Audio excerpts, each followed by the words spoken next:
Very good afternoon to everyone. Respected our special guest, Dr. Zumomo, Principal, Phek Govt, IQAC Coordinator, my esteemed colleagues and dear students. I, on my own behalf and on behalf of the IQAC and NSS unit, Phek Govt, welcome each and every one of you to this district level Viksit Bharat Youth Parliament 2026. I shall now read out the order of the program for this district level Viksit Bharat Youth Parliament 2026. The topic is 50 years of emergency lessons for Indian democracy. Time 2:15 p.m. Date 3rd March 2026. Venue Phek Govt. Our special guest is Dr. Zumomo, Principal, Phek Govt. Chairperson, Dr. Nisekhoto, Nisa, Assistant Professor, Department of Zoology. National Anthem. Addressed special guest. Youth Parliament session. Remarks, jury. Prize distribution. Vote of thanks, Dr. Zhokusheyi Rhakho, Program Officer, NSS, PGC. Summation followed by light refreshment. Now we will, the national anthem will be played and we will be singing along with it. After which I give time to our special guest, Dr. Zumomo, Principal, Phek Govt, to address the gathering. Shall we all rise for the national anthem?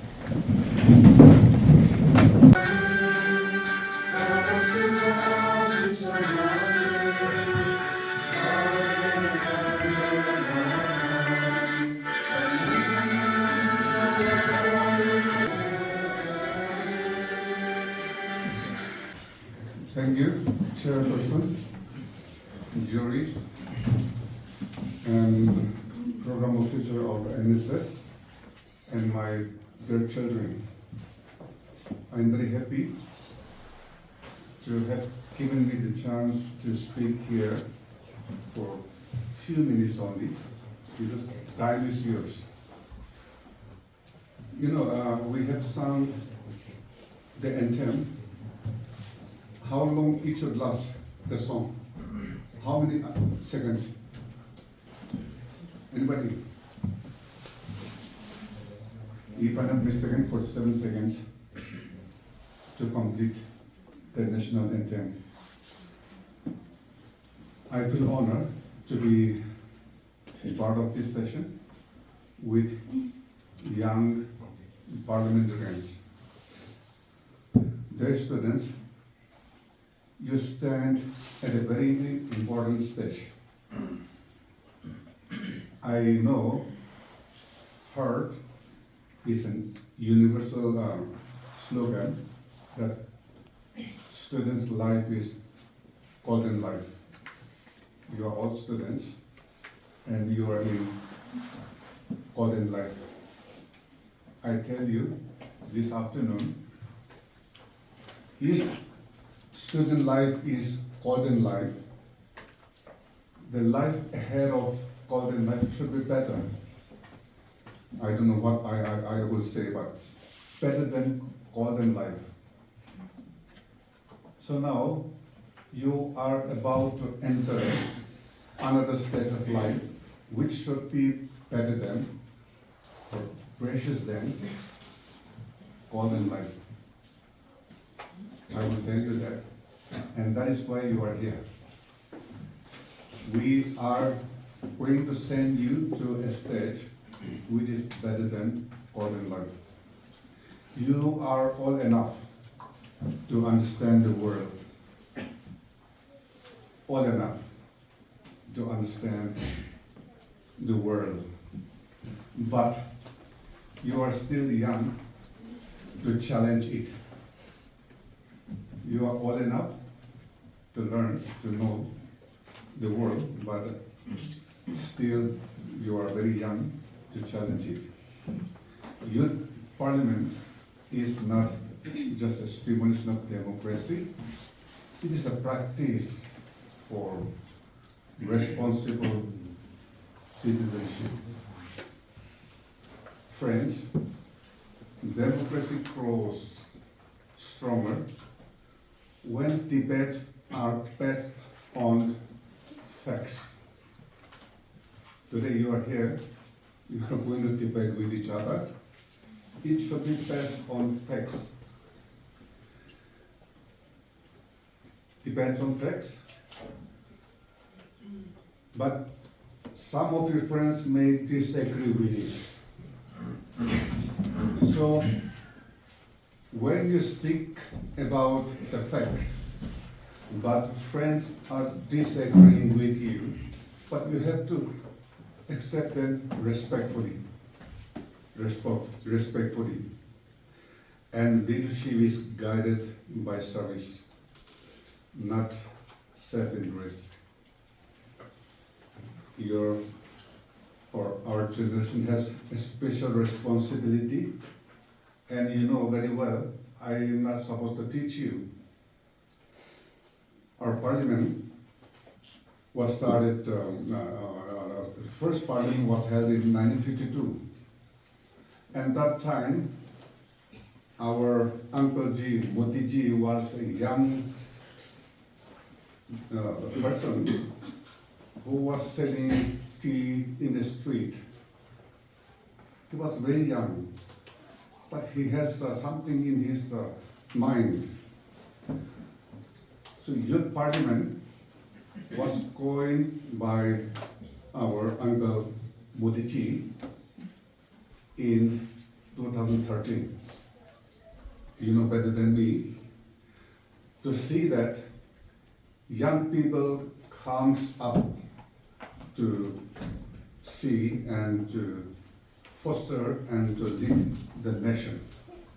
That was the vision of Uncle Modi. So he launched Youth Parliament in 2023 to hand over the responsibility to the young people like you. In his tenure, he disallowed those parliamentarians to hold ministership who are about 70 years of age. So this is the concept of youth parliament. Parliament is in a central side thing, but we can think of state assembly. So youth people will be, some of you, many of you, all of you, or may not be, not even one of you, but this is the concept of empowering the youth to take care of the nation. To think critically. Left side, right side, up, down, think over about it, and question yourself constructively. If you go right side, what will happen? If you go left side, what will happen? If you go upside and downside, what will happen? You have to think critically and conceive a concrete kind of decision to lead the society and the state. And act ethically. Act ethically in the sense, justice. Use this platform to sharpen your thinking. We have to keep on sharpening our thinking. I may think something at one point of time, but I have to sharpen it. If I sharpen it, it may be better.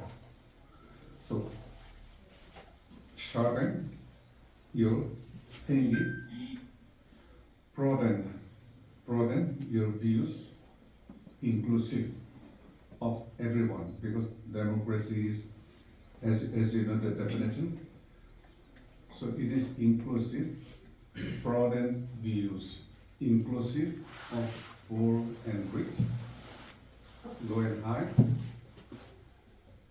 So this is the platform you are carrying, and become a thoughtful leaders.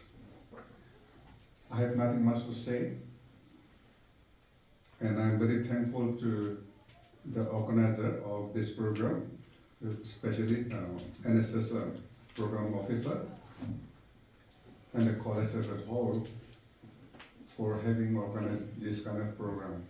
And irrespective of number of students present here today and teachers, I am very hopeful that it will be a fruitful one. Thank you all, and I wish you all the best, the participants, and I also wish the would-be winners. But I tell you, those who participate, you are all winners. Thank you all.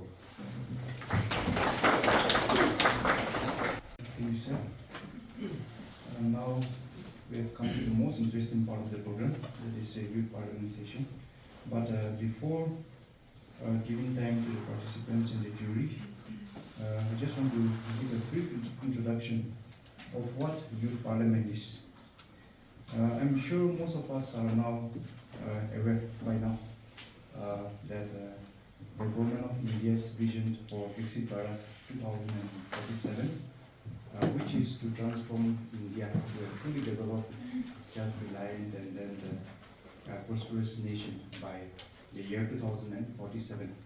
So the youth parliament, Viksit Bharat Youth Parliament, it is a platform offered to the youngsters and the youths, where they are given a mock parliament setup and exposure to parliament type debate.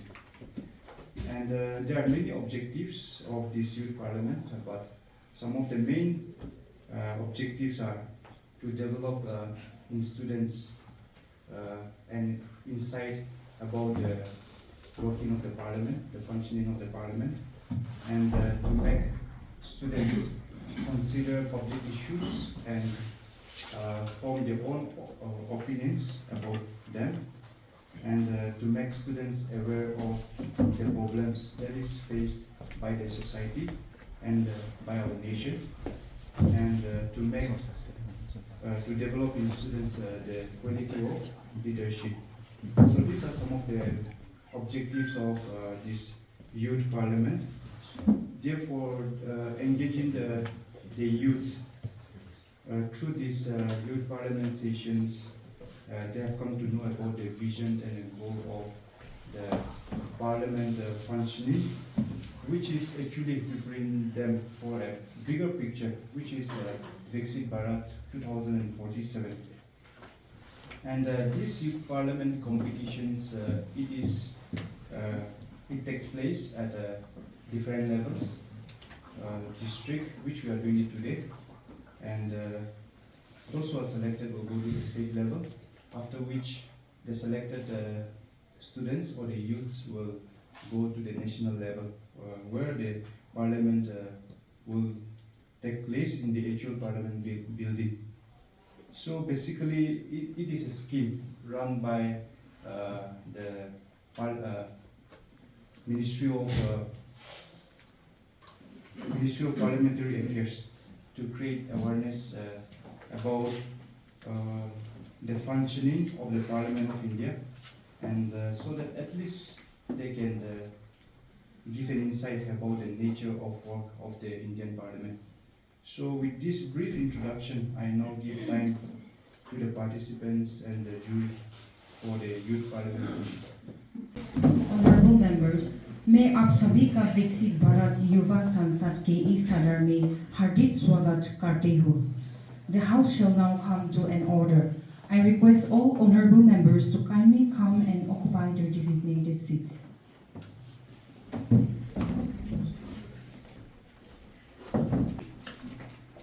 Uphold the dignity, discipline, and sanctity of this esteemed forum.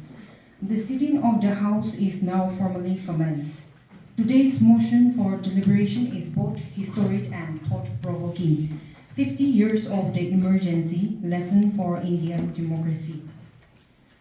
I shall now place before the House the name of participating members. From the motion treasury bench, we have Tsutulu Chizo, Nura Luvero, Zubetan Keso, Vekulu Fesao, and Sisir Tapa. And against the motion opposition bench, we have Kozo Venu, Shetze Suro, Zhokusheyi Rhakho, Ukrine Venu, and Rebecca Tapa.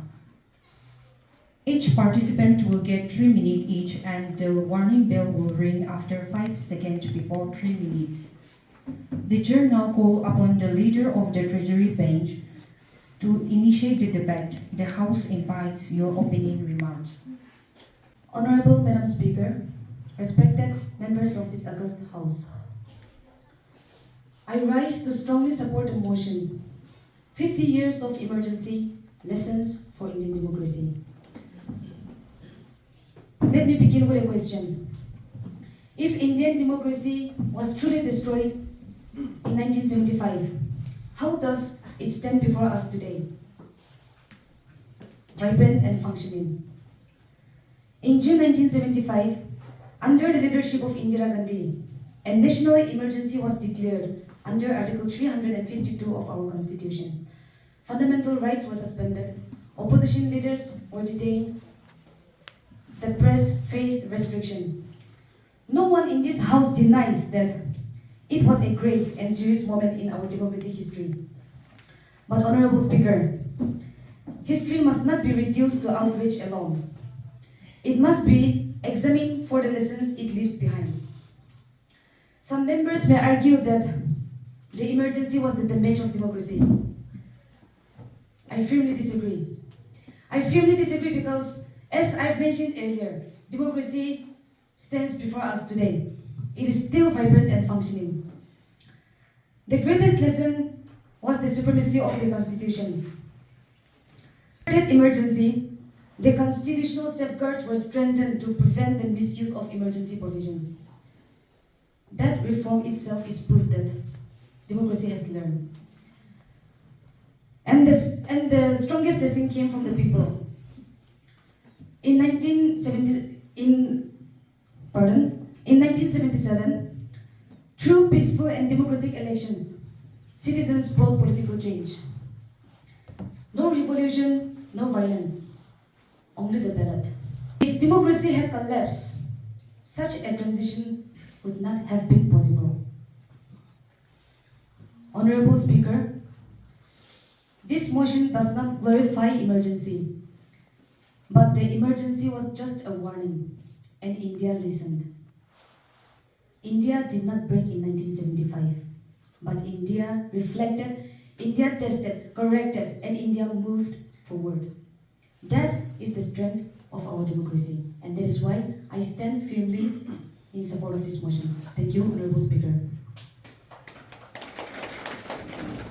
The chair thanks the honorable member for the comprehensive view.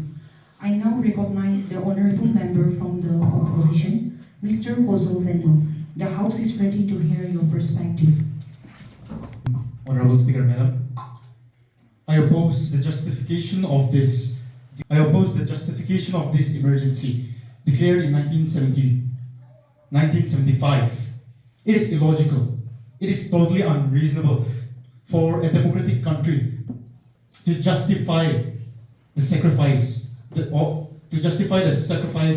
of the rights, the liberties, the honors, the hopes and dreams of the people of India. The emergency was declared by President Fakhruddin Ali Ahmed on advice of Mrs. Indira Gandhi. The reasons cited due to internal disturbances. However, I want to remind you that this was after the High Court of Allahabad declared Mrs. Indira guilty of corrupt electoral practices. Isn't this a clear sign of corrupt political and personal interest? Honorable Speaker, Mrs. Indira blurred the difference between justice and authoritarianism. It was a clear violation of human and fundamental rights. It is a shame to say that the media, the press were silenced. The people were silenced. The opposition, the leaders, they were silenced. Where was the spirit of democracy then? Where was the freedom promised by democracy to the people? Can order be called peace when voices are chained? The idea of bringing order and stability is admirable, but when order is brought about by suppressing liberty, it becomes control, not governance. Also, the atrocities committed to the male population, and the destruction of hopes in the name of beautification. I dare say that this was not just greed for control and power, but that this was a lacking on the part of the Prime Minister of India, the lacking of moral and empathy on the side of Mrs. Indira Gandhi. If the same was done to you, your families, or your loved ones, would you still be able to justify these actions? Would you still be able to find excuses defending your actions? Honorable Speaker, India's democracy was tested, but it endured because ultimately the voices of the people could not be silenced. और 50 साल बाद भी ये आवाज सुनाई देती है. Thank you. Treasury review. The floor now goes to Ms. Nura Rivero from the Treasury bench. Kindly address the House. Honorable Speaker, respected members of this House, I rise today to strongly support the motion, 50 years of emergency, lesson for Indian democracy. The emergency declared on 25th June 1975 by then Prime Minister Indira Gandhi was undoubtedly one of the most controversial and challenging periods in independent India's history. Civil liberties were suspended, opposition leaders were arrested, press freedom was restricted, fundamental rights were limited. Honorable Speaker, yes, it was a dark chapter, but today, 50 years later, we must ask, did it destroy Indian democracy? Did it destroy, or did it teach how to survive? I firmly argue it became a powerful lesson that strengthened our democracy. Honorable Speaker, I would like to place my argument before this House. If democracy were weak, it would have collapsed permanently. But what happened in 1977? Elections were conducted, the people voted, the ruling government was defeated, the Janata Party came into power. The emergency tested democracy, but it did not defeat it. Instead, it proved the strength of Indian voter.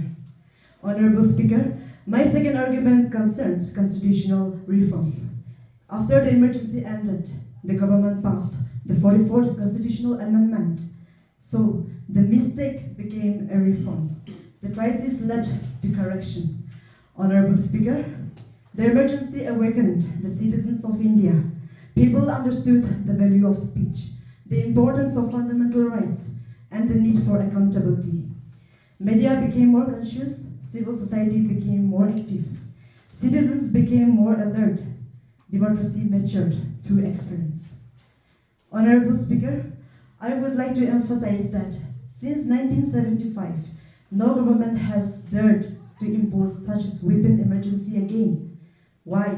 Because the lesson was clear. The Indian public will not tolerate authoritarianism. The emergency became a permanent reminder that power is temporary, but democracy is permanent. Honorable Speaker, as I conclude, the emergency was not a proud moment in Indian history, but history is not only about pride, it is about learning. 50 years later, we must not see the emergency only as a failure. We must see it as a warning, a correction, and a turning point. The emergency tested India, and India passed the test. Thank you, Jai Hind. I now recognize the member of opposition party, Ms. Rebecca Thapa. Please share your views. Honorable Madam Speaker, respected members of the House and juries, I stand here to speak against the motion that the 50 years since the emergency of 1975 represents true lesson for Indian democracy. The emergency of 1975 was not a source of positive lessons to learn from in a good way. It was a dark chapter, a black spot on our democracy, and we must call it what it was, a grave mistake, not something to draw good lessons from as if it had value. On the night of June 25, 1975, the then Prime Minister Indira Gandhi declared a national emergency under Article 352 of our Constitution. She cited internal disturbance, but the real reason was personal and political. Just weeks earlier, the Allahabad High Court had found her guilty of electoral malpractices and barred from contesting elections for 6 years, but not from being Prime Minister. Mass protests followed, led by Jayaprakash Narayan, and the threat of losing people. She chose to suspend democracy instead of facing the truth. For 21 months, until March 21, 1977, our country lived under fear. During this time, fundamental rights, Article 14, right to equality, Article 19, right to freedom, Article 21, right to life and personal liberty, which are regarded as the soul and heart of Indian democracy, were being violated. Citizens could not approach courts for enforcement of rights. Honorable Speaker, with your permission, I want to tell to everyone that over 110,000 people were arrested without trial, including top opposition leaders like Atal Bihari Vajpayee, Lal Krishna Advani, Morarji Desai, and many others. Bahadur Shah Zafar Meri, a road in Old Delhi, where most of the newspaper headquarters are located. Electricity was cut off so that they can't breathe it. Sanjay Gandhi, who have held no official government position during the emergency, but who wielded innermost unofficial power as Indira Gandhi's son and close advisor. He forced sterilizations, where approximately 10.7 million sterilizations were performed nationwide during the period. Jails held 220,146 prisoners against a capacity of 183,369, and torture was very common in custody. So the citizens have faced so much. How comes this is what we call a democracy? So in conclusion, the emergency was not a positive lesson, but a serious failure in protecting democratic values. Let us honor the victims of that time. Our duty is not to praise it as a learning phase, but to promise that never again will India see such a midnight betrayal of our constitution. Thank you. Recognize the ruling party, Mr. Zhokusheyi, to please present your views. Honorable Madam Speaker, respected members of the House, through you, Honorable Madam Speaker, I rise to strongly support the motion. 50 years of emergency lessons for Indian democracy. 50 years ago, in 1975, Indian democracy faced one of its greatest challenges.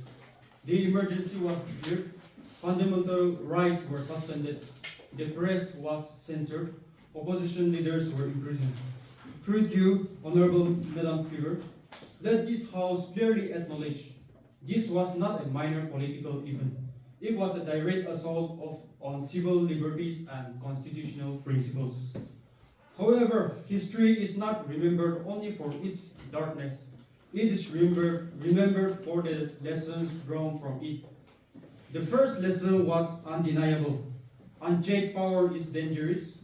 The emergency showed how fragile freedom can become when accountability weakens. It reminded every citizen that democracy demands vigilance. The second lesson was historic. In 1977, when elections were conducted, the people of India responded not with violence, but with their vote. Through you, Honorable Madam Speaker, that election proved that sovereignty rests with the people. No authority is greater than the will of the citizens. Some honorable members may argue that the emergency exposed the weakness of Indian democracy. Through you, Honorable Madam Speaker, I firmly disagree. A weak democracy would have collapsed into permanent dictatorship. India did not collapse. India corrected itself. India restored democratic order peacefully and constitutionally. The third lesson was reform and resilience. Constitutional safeguards were strengthened to prevent future misuse of emergency provisions. Institutions become more conscious of their duties. Democracy learned from its failure and emerged stronger. Honorable Madam Speaker, democracies are not judged by whether they face crises. They are judged by how they respond to them, and India responded by reaffirming its faith and constitutional rule. 50 years later, the message remains powerful and permanent. Democracy survives only when citizens refuse to surrender their freedoms. And I conclude with this. माननीय अध्यक्ष महोदय, आपातकाल ने भारत की आवाज को दबाने का प्रयास किया था, लेकिन भारत ने लोकतंत्र के माध्यम से जवाब दिया और वह जवाब आज भी गूंज रहा है। धन्यवाद माननीय अध्यक्ष महोदय। For sharing your comprehensive view, I now recognize the honorable member from the opposition, Ms. Zhokusheyi Rhakho. The House is ready to hear your perspective. Honorable Madam, I raise the strongly oppose the opposition. Emergency showed democracy's fragility when powers unchecked. Emergency jail, one late arrest, 8 million force operation. Is this progress? But this motion says lessons for democracy after 50 years. Wrong. Is this democracy? Today's problems are worse than 1975. Unlawful activities prevent aid, trial, equine, maintenance of internal security aid. The internet is shut 100 times every year. Worse press control, emergency enforcement directorate, police raid, opposition 95% of the time, equates midnight arrest. Farmers ran through, sidelining farmers, equates of 42nd Amendment. The 44th Amendment was a weak fix. 5 court cases, wait 20 years, 45% of the youths are jobless, equating Sanjay's failures. The Treasury cites 97 wins, but today one party dominates. Where voters' power lessons fail completely. The real emergency is now. Youth, jobless youths, goods and services taxes, draining states, students silent quietly. Honorable Madam Speaker, the emergency's lessons remain unlearned. If democracy's health is measured by checks on power, rights of citizens, and institutional strength, today's India shows worrying signs of decline. The real emergency isn't a relief, it's unfolding. We must aid, protect democracy, defend institutions, empower citizens. Thank you, Honorable Madam Speaker. Thank you for sharing your views. The floor now goes to Ms. Nisekhoto from the Treasury Bench. Kindly address the House. Honorable Madam Speaker, respected the juries and the members of the House. On accounts to justify the state of emergency by Mrs. Gandhi, the situation during the circumstances that under which the following grounds were met for a solution here, it was viewed as the best outcome during this period. Firstly, India's stability, integrity, security, and democracy were endangered following the disruptive character of JP's movement. Secondly, Mrs. Gandhi wanted to implement a program of rapid economic development for the poor and the underprivileged. Thirdly, she warned the country of foreign intervention and subversion with the aim of destabilizing and the weakening India. Well, before the proclamation of the emergency, India faced severe stability, endless protests, strikes on railways, and movements with students and youths. There were also wars. where the strikes and movements drew mass illiterate farmers and dwellers. Economic disasters such as droughts, oil crisis, and 30% of inflation fanatized the underclass, where these illiterate protesters increased blocking roads and factories. Honorable Speaker, however, during the emergency, the protests, the strikes, and the movements stopped. Industries operated without interruptions, labor's unions were banned, ensuring this uninterrupted production. Businesses ran efficiently. There was stability. Trains traveled on time, and the punctuality among the office workers. India became the most punctual and organized country. Though it was a dark chapter, a darkness time for the politicians, there was also a transformative complex in the business sector, and developments rapidly increased. With concluding my justification, I want to raise a question.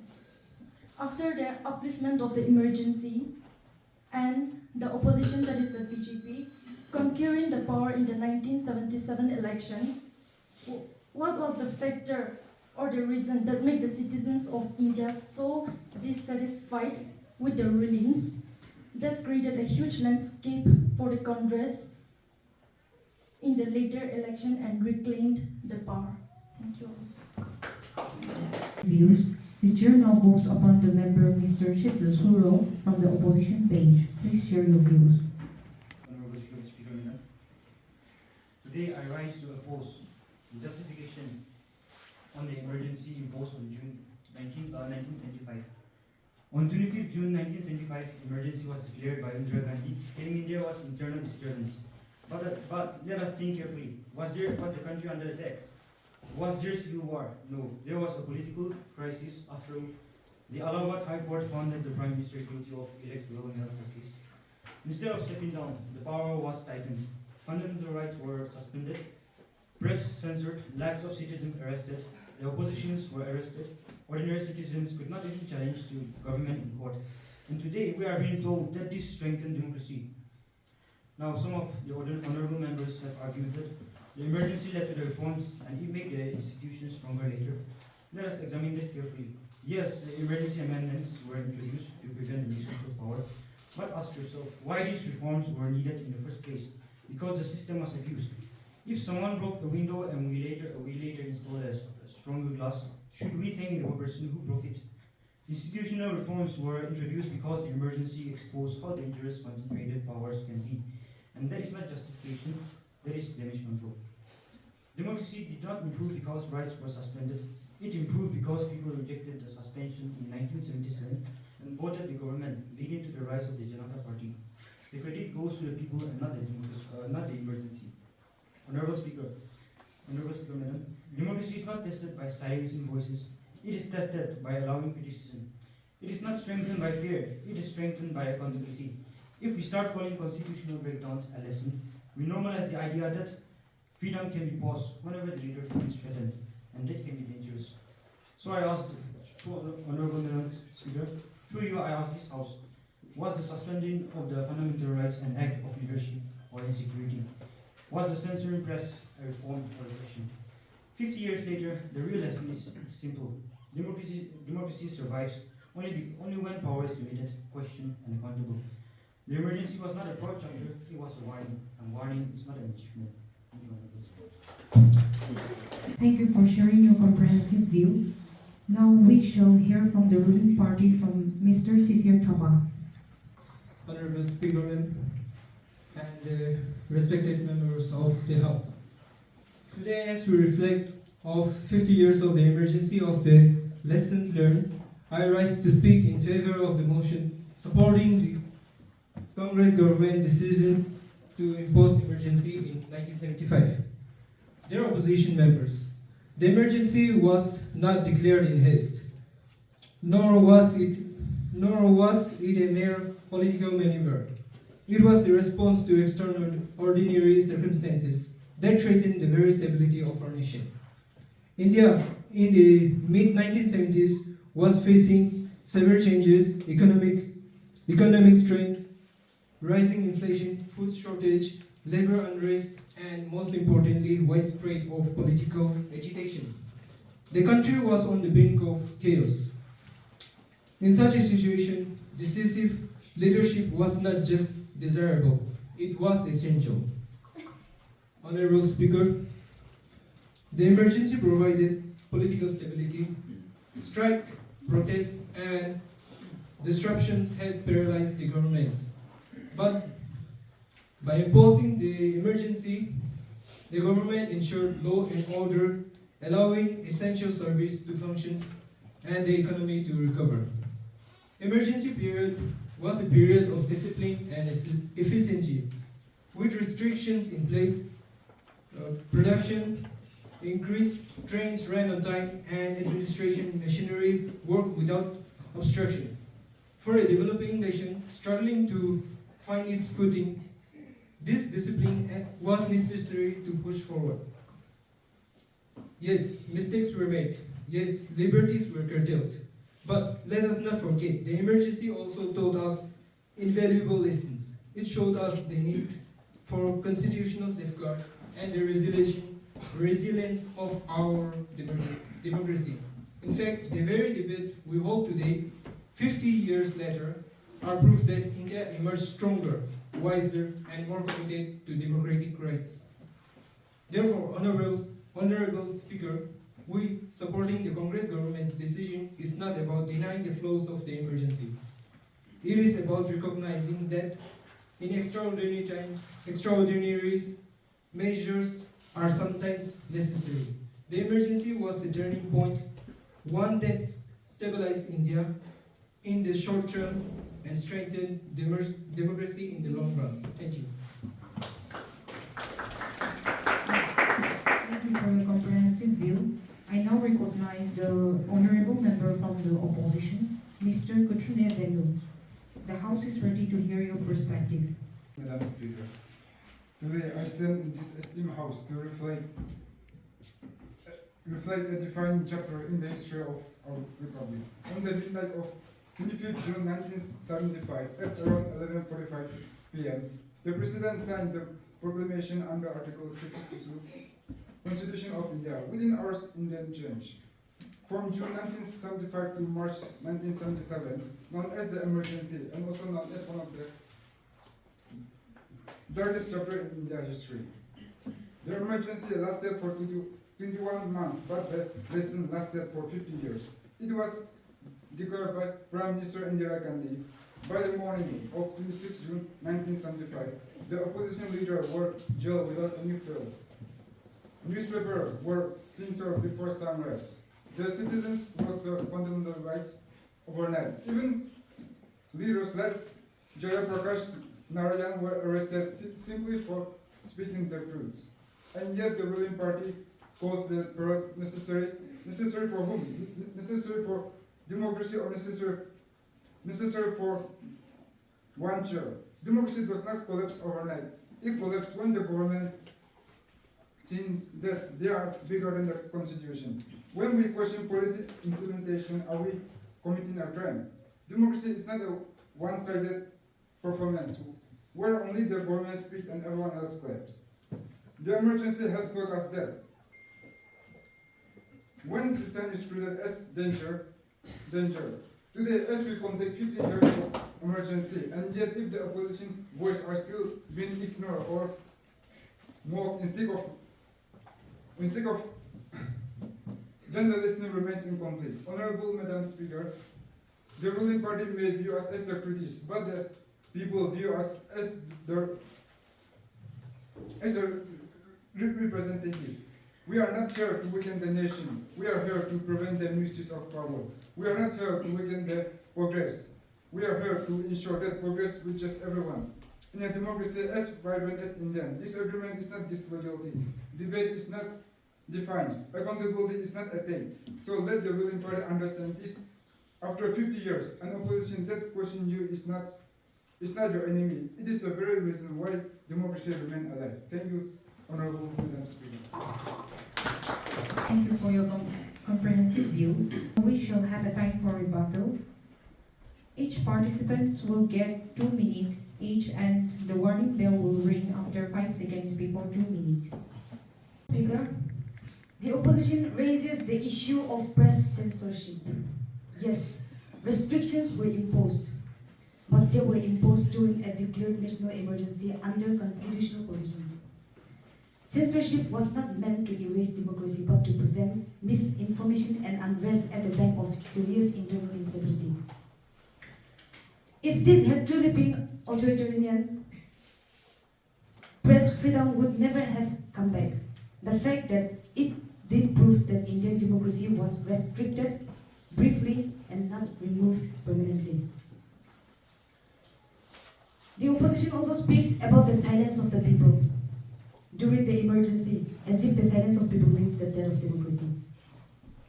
Most importantly, it was temporary and not permanent. If the people were truly silenced forever, elections would never have happened. But in 1977, elections were conducted and power was peacefully transferred.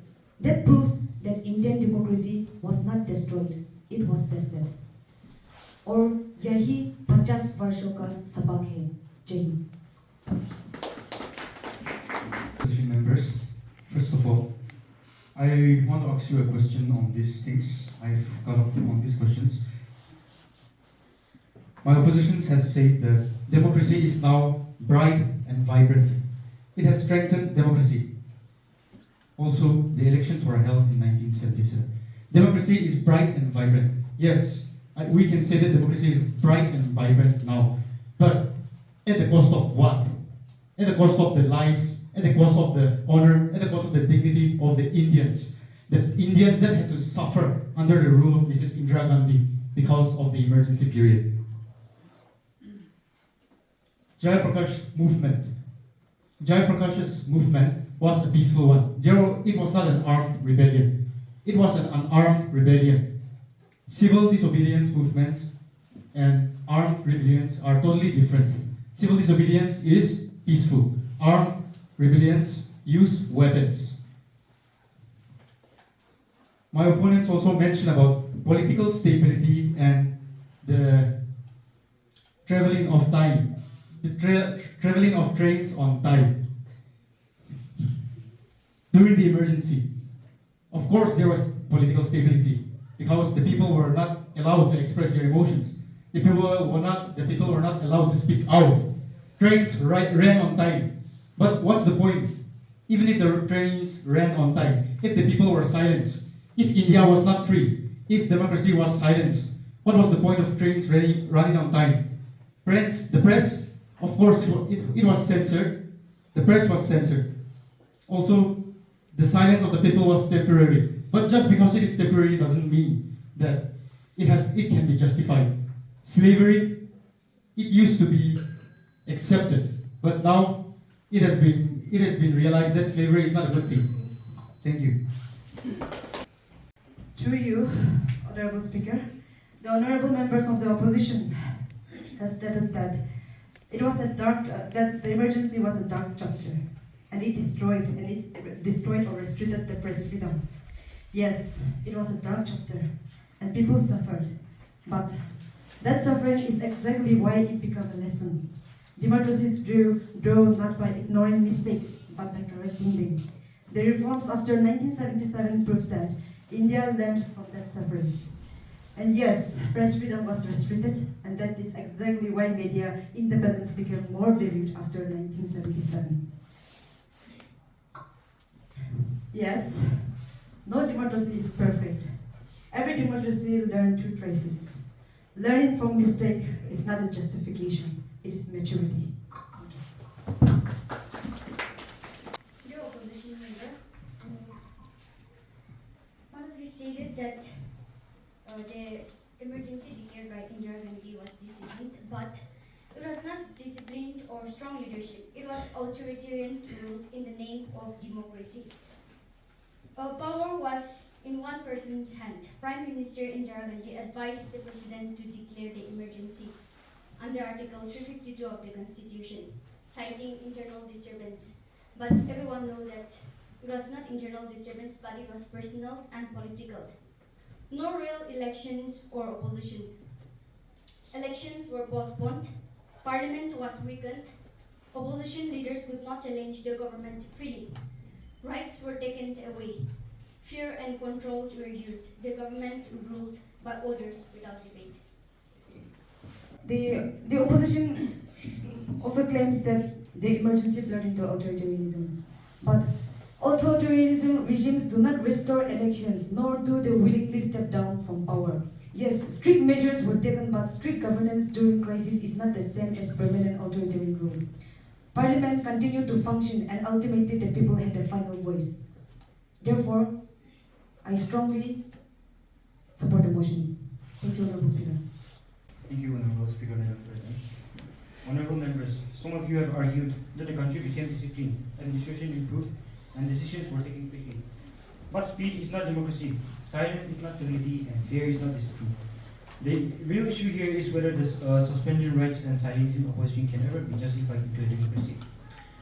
Call it legal, call it strategic, call it necessary. But when citizens lose their voice, when opposition loses its freedom, and when people lose its accountability, that is not democracy, that is control. And no matter how it is defended, no country should ever accept that as progress. Honorable Speaker, as we reflect on 50 years since the emergency, we must not view it as the end of democracy, but as a turning point in its journey. Under the leadership of Indira Gandhi, difficult decisions were taken in a time of instability. Decisions that remain debated but undeniably constitutional. The greatest lesson for Indian democracy is this. Our system was strong enough to endure crises, conduct elections in 1977, and ensure peaceful transfer of power. That is not the story of a failed democracy, but of a resilient one. Thank you, Honorable Speaker. Honorable Speaker, thank you for the time. I still stand and I still oppose the national emergency declared in 1957. The national emergency, during the national emergency, the people suffered. The people suffered. The people were pressured. The oppositions, the leaders, they were all pressured. And for this reason, I stand upon this. What is the purpose of buying shoes if you don't have legs? See, that's the same. My opposition is saying that trains started running on time can be related to that. The emergency, it finally came to an end. But it did so not because the government did so willingly. The government did so because the people got tired. The people raised their voice against corruption. Thank you. Party members for your comprehensive views. Honorable members, the debate on the motion stands concluded. The chair appreciates the thoughtful, disciplined participations of all the members from both sides of the House.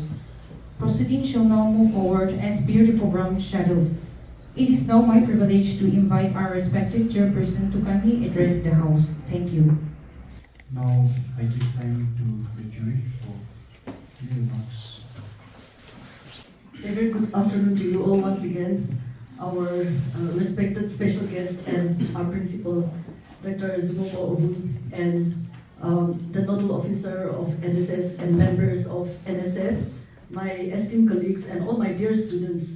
Firstly, I want to congratulate all the participants for your excellent performance. I think you all did very well, so you all should be proud of yourselves, and like our principal sir has mentioned right at the beginning that all of you are winners. So well done. And all of us have just witnessed a very thought-provoking and very interesting debate on the topic 50 years of emergency in India, lessons learned. And I think, it's not a very easy topic as well.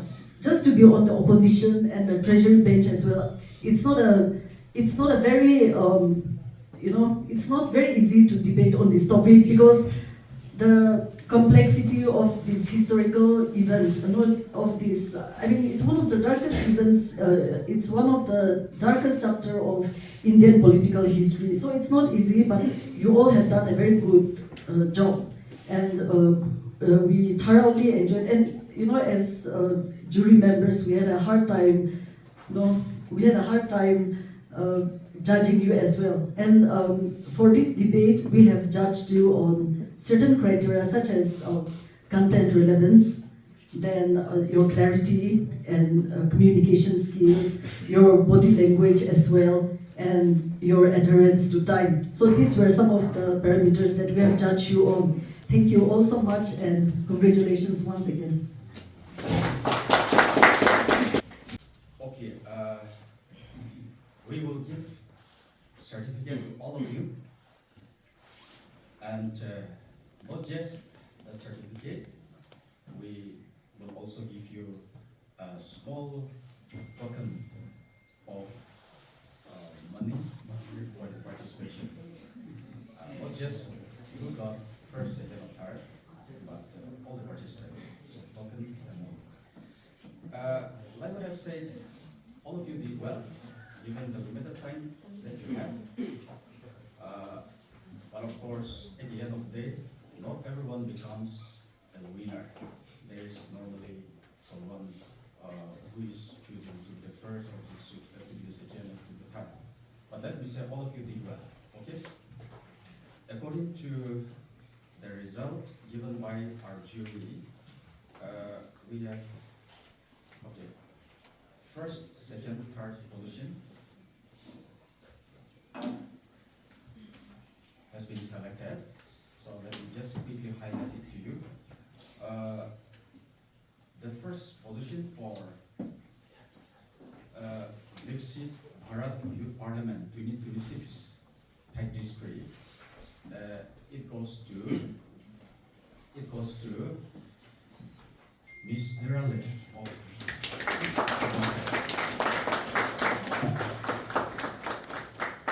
may I request our principal sir to kindly hand over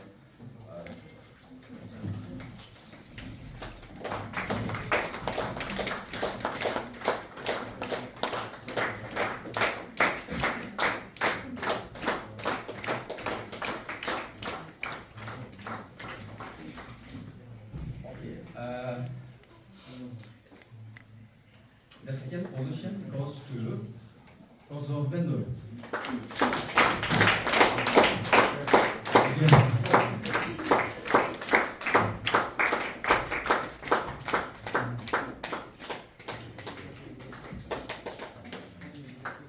And the third position goes to Zoology.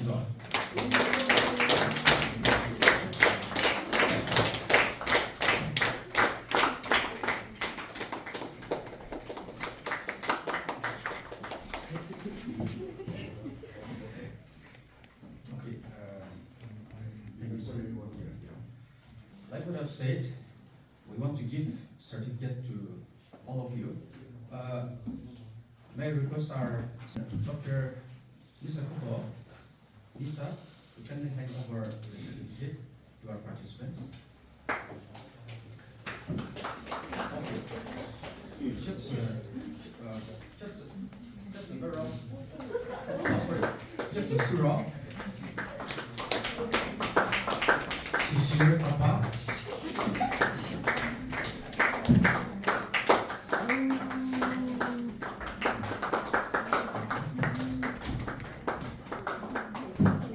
Rebecca Papa.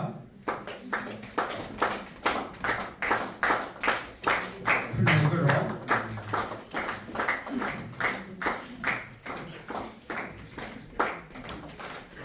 Civil Rhakho.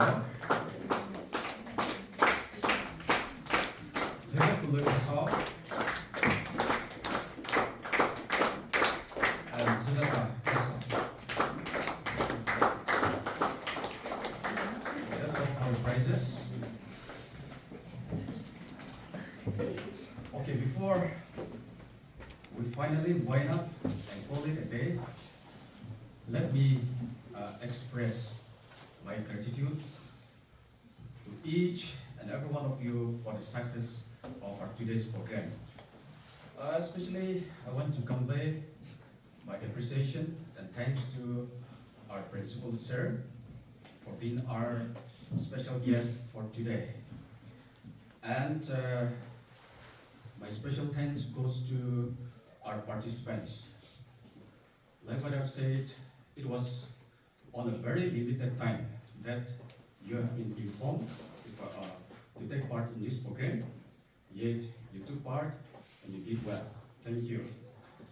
And I also express my appreciation to our jury members for taking the time, and to all my colleagues for your presence and moral support, and not forgetting all the students who are present here this evening.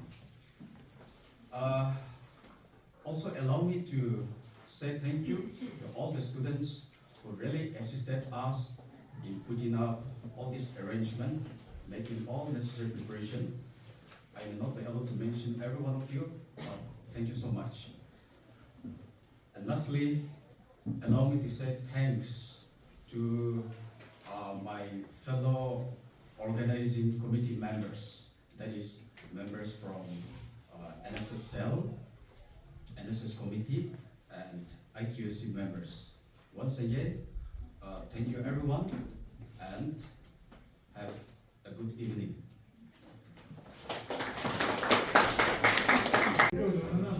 We have one more line.